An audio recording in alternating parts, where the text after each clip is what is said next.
अच्छा है, सुधांशु जी ने याद दिलाया कि पार्लियामेंट में भी कभी कभी प्रधानमंत्री बोलते हैं, तो अच्छी बात है। प्रधानमंत्री आएंगे, प्रधानमंत्री वंदे मातरम के बारे में चर्चा करेंगे। देश की संस्कृति, देश की आजादी की लड़ाई, देश की आत्मा से जुड़े हुए जो नारे हैं उसमें से वंदे मातरम और जय हिंद दो हैं।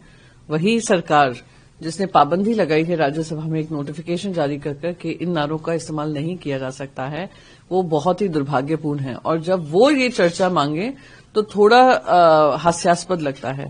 पर मैं उम्मीद करती हूं वंदे मातरम पे एक व्यापक चर्चा होगी और देश के इतिहास और संस्कृति से जुड़े सारे ही ऐसे जो इंसिडेंट्स हैं, जो गाथाएं हैं, जो स्लोगन्स हैं, उन सबको याद, आने वाली पीढ़ियों को भी याद दिलाया जाएगा, युवाओं को याद दिलाया जाएगा।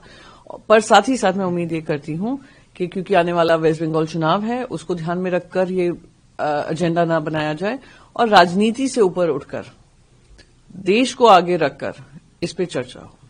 मैम, पिछले दिनों क्लब में आग लगी थी, उसमें 25 लोगों की मौत हुई थी। अब उस मामले में 4 आरोपियों को गिरफ्तार किया गया और कुछ अधिकारियों पर भी कार्रवाई की गई है। अधिकारियों पे कार्रवाई से पहले जो लाइसेंसेज हैं, जो सेफ्टी ऑडिट्स हैं, उसको कैसे फ्लाउट किया जाता है, कैसे भ्रष्टाचार से भरे हुए लाइसेंसेज इनको मिल जाते हैं, फिर उसको फ्लाउट करते हैं और कोई ऑडिट्स नहीं होता, कोई चेक्स एंड बैलेंसेज नहीं होते।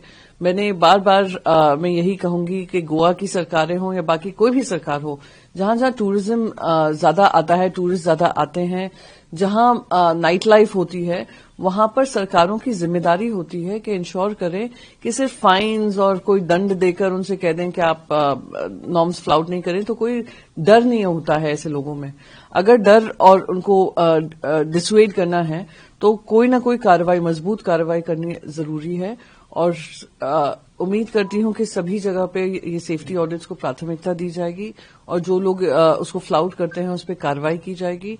और सबसे पहले तो मैं ये भी कहना चाहूंगी कि जो परिवारों में जिनकी जानें गई हैं उनको अपनी संवेदनाएं भी देना चाहूंगी। और सरकार पूरी तरीके से, पुरजोर तरीके से कड़ी से कड़ी कार्रवाई करे और वो जो भी इसके पीछे जिम्मेदार हैं उन पर उनको सख्त से सख्त सजा मिले, यही उनसे अब अपेक्षा है। मैम, एडासी जो है वो आज भी जारी है। एयरलाइन का कहना है कि 10 दिसंबर तक जो स्थिति है वो नॉर्मल हो सकती है। देखिए कितने दिन लग गए हैं लगातार इंडिगो ने बहाने बनाकर जो नॉर्म्स थे उसको फॉलो नहीं किया। डीजीसी ऑफिशियल्स को अपडेट भी नहीं देते थे। एकमात्र एयरलाइन थी जो अपडेट नहीं दे रही थी।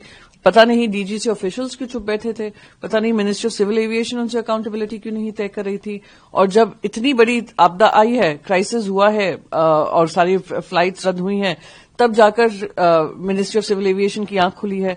अब कह रहे हैं हमने उनको नोटिस दिया है, हमने शो कॉज दिया है, ये दिया है, वो दिया है, फलाना ढिमका सारी कर रहे हैं। पर जो वहां पे एयरपोर्ट्स पे जनता को पानी की सुविधा नहीं, खाने की सुविधा नहीं, इंफॉर्मेशन की सुविधा नहीं, और वो ट्रस्ट हो चुके हैं इंडिगो एयरलाइंस से, और इंडिगो एयरलाइंस आर्म ट्विस्ट कर रही है पॉलिसी रोल बैक करने के लिए। ये कहां तक सही है? और आज पूरा का पूरा मोनोपोली, डुओपोली बनाकर वो सिर्फ जनता को ही तंग नहीं कर रही है, वो सरकारों को भी मजबूर कर रही है, सरकार को भी मजबूर कर रही है कि अपना यू टर्न लें। और मैं यही कहूंगी, जब आपको लगातार वो हर नियम कानून का उल्लंघन कर रहे थे तो क्यों उन पर गाज नहीं गिरी गई? इसीलिए बिल्कुल क्लियरली दिख रहा है। तो आप इंडिगो एयरलाइंस के ऑफिशियल से तो जवाब मांगते रहिए।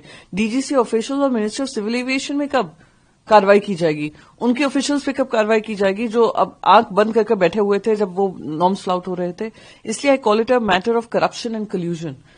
ये सिर्फ एक नॉट डूइंग योर जॉब वाली स्थिति नहीं है।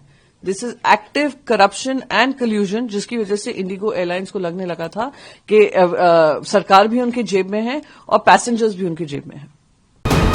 वीके न्यूज, राष्ट्र के नाम।